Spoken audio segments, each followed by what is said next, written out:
everybody.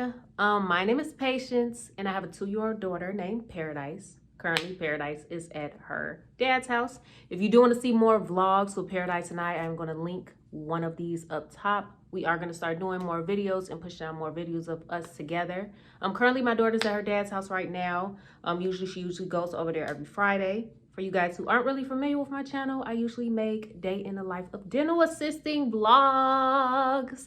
So if that's something that you guys are interested in, please comment, rate, and subscribe. And thank you guys who really have been kind of really liking the videos, because that's why I'm getting a lot of my feedback from those. I also do make vlog videos, cooking videos, a lot of videos with Paradise and as you guys know. My channel is called Patience in Paradise.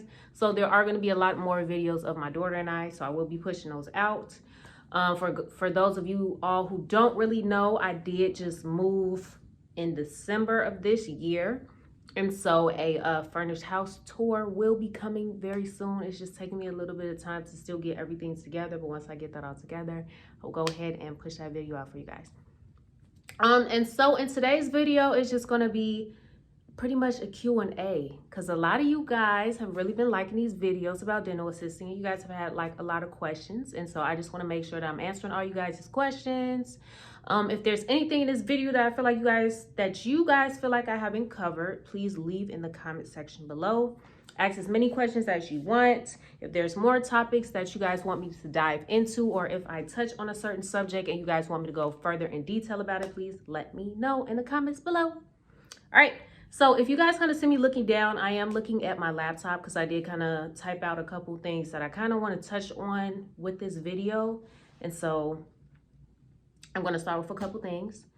So how long have I been a dental assistant? I have been a dental assistant for almost 9 years. I started in 2013. Before that, I only worked one other job previously, and that was Target.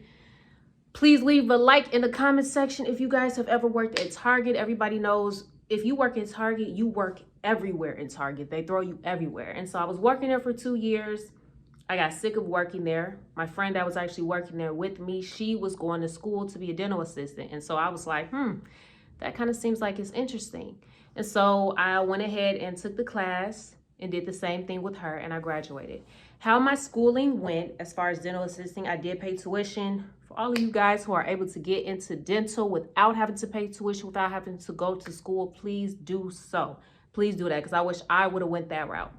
I believe my tuition was around $14,000 I paid. I was only in a course for about, I want to say 9 months to a year, because the first 4 to 6 months, the first 4 months is strictly book work. The rest of the months after that, I think it's another 4 or 5 months. After that is all clinical, which means you're doing everything hands-on. You're doing everything in the operatories. You're doing a lot of presentations. You're doing a lot of speeches. And so I did that. And then at the end of your 9 months, they want to push you out into the actual real world. And so what they do is they put you on an externship. I did my externship at an office in South Holland. Luckily, I was fortunate enough, before I graduated, I actually got hired at that office. So make sure you're putting in your work so that you can, get hired at your office. At the time, back in 2013, when I did get hired, I graduated in 2014, but I did get hired in 2013 because I was doing my externship there. What was I going to say? When I first did get hired there, the pay, they started me at $9, you guys, which was a bump up from Target, because Target was so petty, y'all. They did me so bogus. They gave me a raise and I was making $8.99. Okay. But don't get me wrong. It's a lot of places that'll hire you for a lot more, but I'm telling you guys, this was back in 2013, 2014. So my pay was like $9. I pretty much stayed at that office for 2 years. Any office that you work at in the beginning, you guys, don't try to move around too fast. That is one thing that I would tell you guys. Try to stay at one office for as long as you can, 2 years max. Don't go past that, because then you get wrapped into just, you want to make sure that you're growing growth is always excellent. You always want to make sure that you're opening yourself up to other doctors, experiencing, new offices, see how new other things are ran besides just that one office. So I stayed there for 2 years. I worked front desk. I worked as a dental assistant. I learned how to do billing and insurance. When you're at that office, volunteer, do as much as you can. That way it's more that you can add on your resume for when you decide to move on to another job that's going to pay you more. Why did I start to be a dental assistant? I started being a dental assistant because I was very bored working at Target, and I knew I wanted to do something else that was going to up my pay. Because a lot of times when you do work in like sales and like grocery stores and soft lines and clothing stores, it's only so much. It's only a certain, I want to say, like tier of pay that you're going to hit before they stop trying to give you a pay increase. That's how those kind of work, unless you're choosing to enter into management positions, which that's something that I did not want to do. And so that's why I decided to work. That's why I decided to start doing that. Once I stayed at my first office for 2 years, I did move on to another office. That office was Endo-Perio. Love that office. And I'm the type of assistant that likes all the bloody stuff, all the gory stuff. I don't like boring stuff.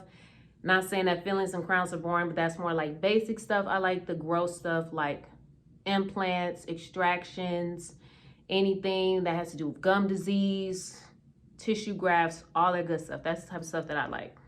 And so I started at that office. Now, mind you guys, when I was in my first office, I was getting paid $9. They bumped me up to $10. Then I went, after 2 years, I went to Endo-Perio, and I was making $14.50. And so that is a pretty good jump, especially after being at one place for 2 years. But that's why it's very important to learn as much as you can at your first office so you can load a lot on your resume. Because jobs these days really look at the resume very thoroughly. They want to know that you can do as much as you can. So that's what I did. Okay, so after I worked at Endo-Perio, I stayed at Endo-Perio for 6 months, you guys. And you're probably like, well, why did you stay there for 6 months and you said you love stuff like that? Well, the doctor that they hired me with was very new to the practice. And so we had like 7 other doctors. This office was actually a corporation. And so they had a whole lot of different offices. You guys, I was traveling all the way from Bourbonnais to Indiana to Michigan City to Dyer, Indiana. Like, I was traveling everywhere, to Homewood, to everywhere. Oaklawn, everywhere. And so with him being so brand new, it was a lot harder to book his schedule to where it made a lot of production. And so at that point, he started getting frustrated and he wanted to find a new practice. And so he ended up leaving the practice. I don't really like to work with hygiene. That's what they wanted me to do, was to become a hygiene assistant. For you guys who don't know what a hygiene assistant is compared to a regular assistant usually assists doctors only. A hygiene assistant is very self-explanatory. They only assist hygiene or hygienists. That's what they do. They flip their rooms. They take x-rays. They suction for them from time to time. That's what they do.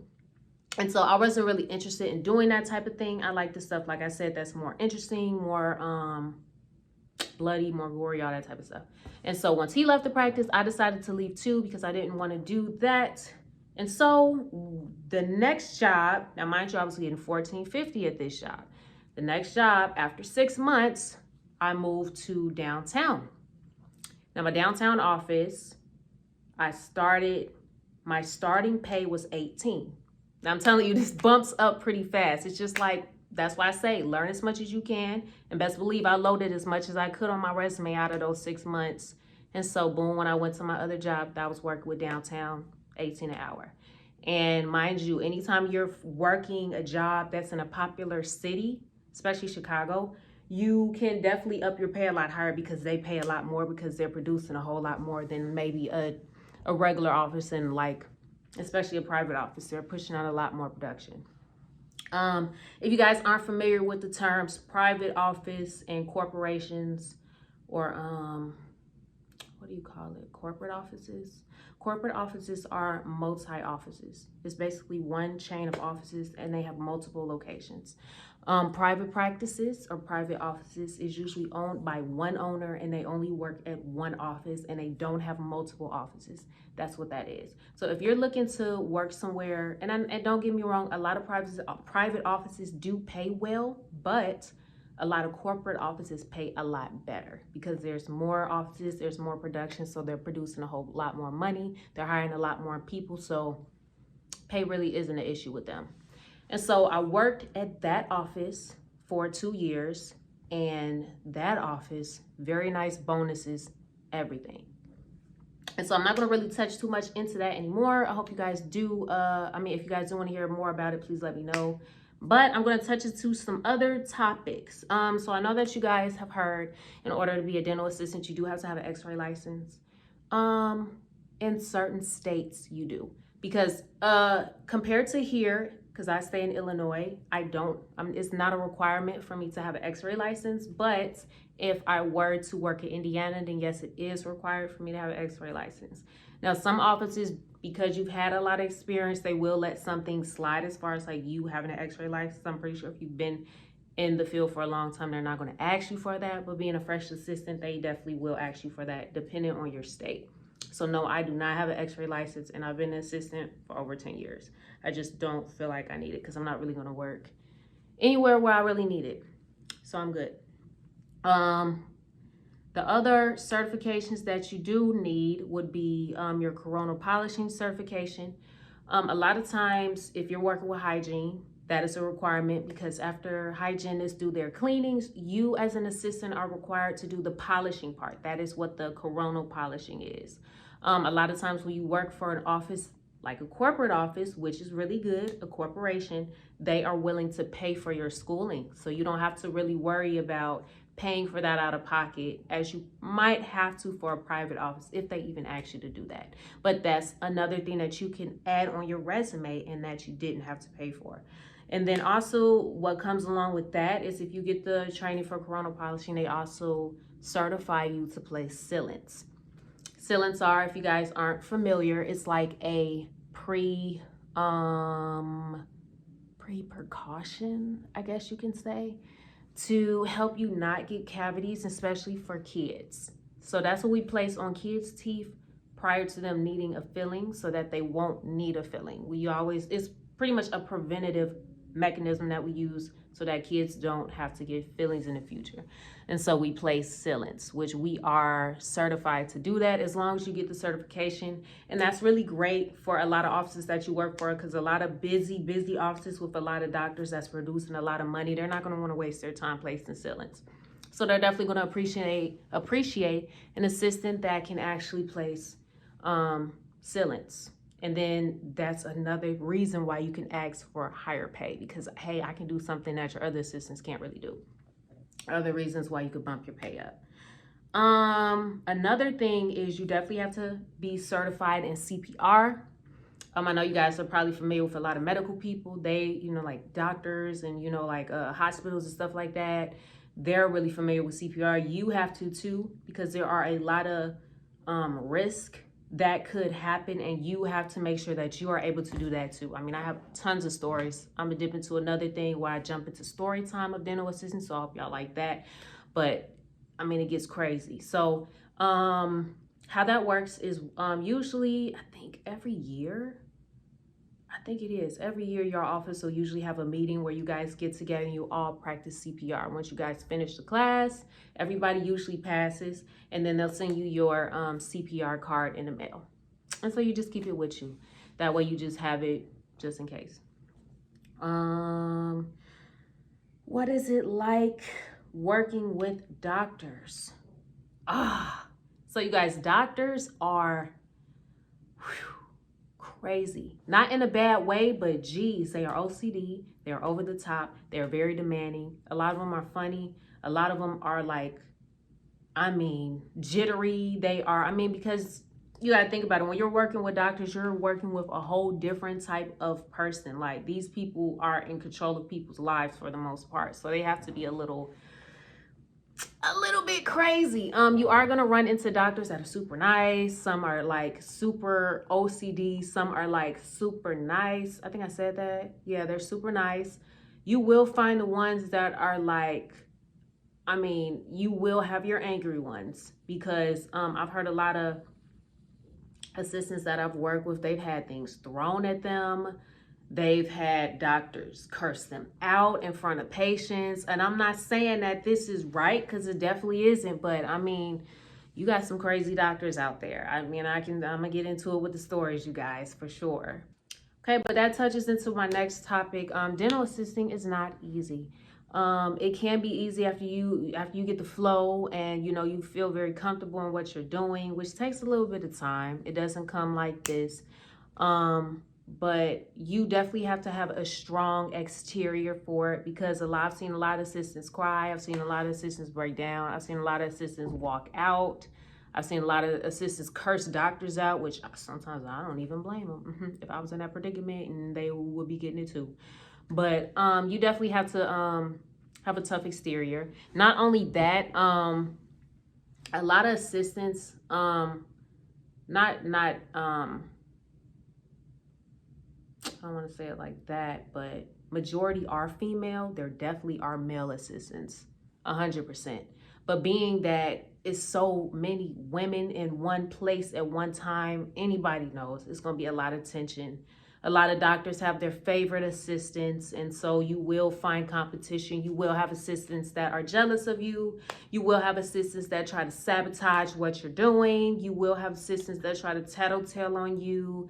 You will have assistants that are petty and don't want to help you clean the room. Like, that's just stuff that you're going to go through. But that's why you have to be tough and learn how to stick it out, because if you're not, you're not going to make it. You're going to want to quit in the first couple weeks that you start working. Because I've dealt with the same thing too. I've broken down too. I've been in the same shoes. So don't think that, you can cry and then you're just going to want to quit. No. You can grow, but just know that every experience that you do go through in the dental field is a learning experience, only to make you tougher and to make you stronger and to make you a better assistant.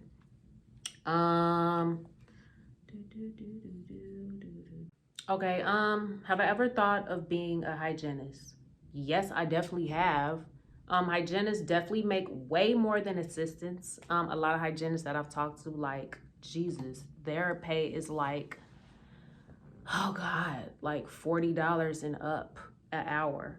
Okay. And then on top of, like, if you're selling Sonicares, which, the toothbrushes, and, you're producing a lot more, and all the deep cleanings that you do, you're definitely making a whole lot more being a hygienist. It is a lot more schooling. I was at one point, I really was trying to be a hygienist, but to me, it was just too much school. And at the time of my life, I just did not have time for it. And then after a while, I became very bored at the thought of just having to clean teeth all day. Because at that point in my life, I had got really deep into oral surgery and stuff like that. And so I was really kind of happy and satisfied with that. What are your duties as a dental assistant? Your basic duties are to make sure that you have everything that your doctor needs. Make sure that all of your rooms are stocked. Make sure that you're the type of assistant, which takes some time, that pretty much knows what your doctor needs. A lot of doctors these days, especially the young ones, they like to just reach and grab for everything. A lot of the more polished doctors that's been around for a long time, they expect you to just have the instrument in hand and ready. And if you guys kind of want me to show you, like, passing instruments and how you should, kind of like work with a doctor, I can kind of show you guys that. Make sure all the rooms are clean. Make sure that you are a team player, especially when you work for offices, like corporate offices. I mean, sometimes you're working with 12 assistants a day. You're working with 8 doctors a day.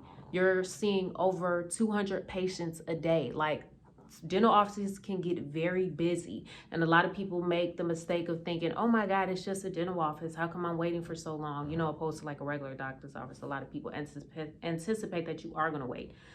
Sometimes in dental offices you're going to be waiting too, because it does take a long time. There are a lot of patients that we are seeing in and out all the time. So make sure that you're always cleaning instruments, If once you clean down your room and wipe it down and everything, you grab your instruments, don't just leave them on the counter unless you're super busy. Always be that assistant that takes care of their instruments. If there are any on the counter, always be willing to clean, help. If you see that if you have downtime and you're not doing anything, you see another assistant's busy and she just finished a procedure and now she's got to seat another patient, either seat her patient for her or either go, or him, or go and clean their room for them.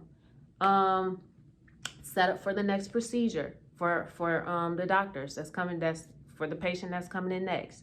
Always be willing to go that extra step as an assistant. If there's things that you're not sure about, don't be afraid to ask.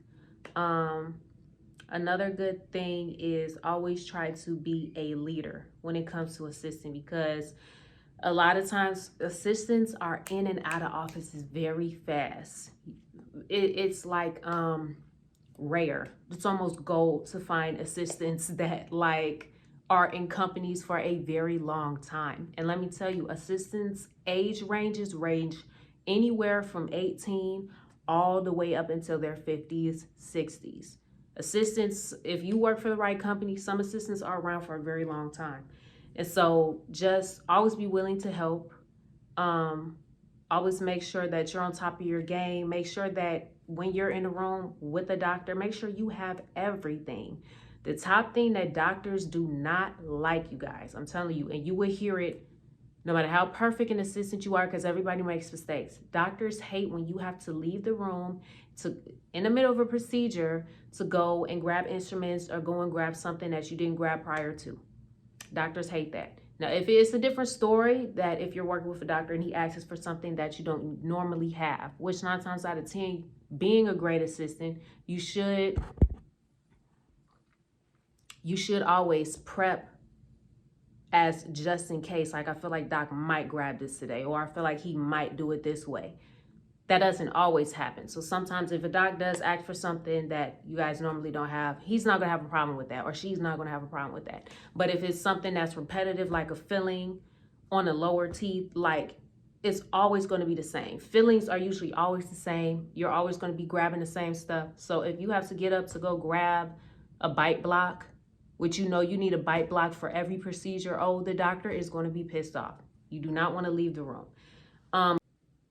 Okay. So another thing that you guys have to start doing is really starting to be comfortable with the patients and learning how to interact with them and building bonds with patients.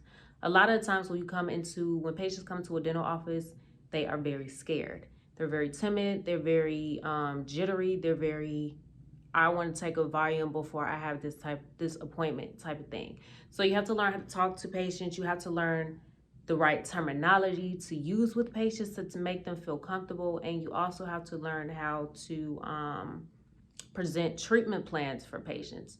A lot of the times doctors will go in the room and they'll tell a patient what they need. Once the doctor leaves the room, the patient turns around, they look at you and they're like, what did he just say? Like, they're completely confused. So you have to know your procedures. You have to know what you're talking about. You have to know how to explain things to patients to a way that they understand, and also in a way to where they feel comfortable and that they're not scared. Sorry, you guys, I'm trying to kind of rush through this because my phone keeps talking about I'm running out of space. But I will be making another video. But I hope that you guys like this video. Please leave in the comments below any thoughts that you guys have. If there's any more questions that you guys have, I will be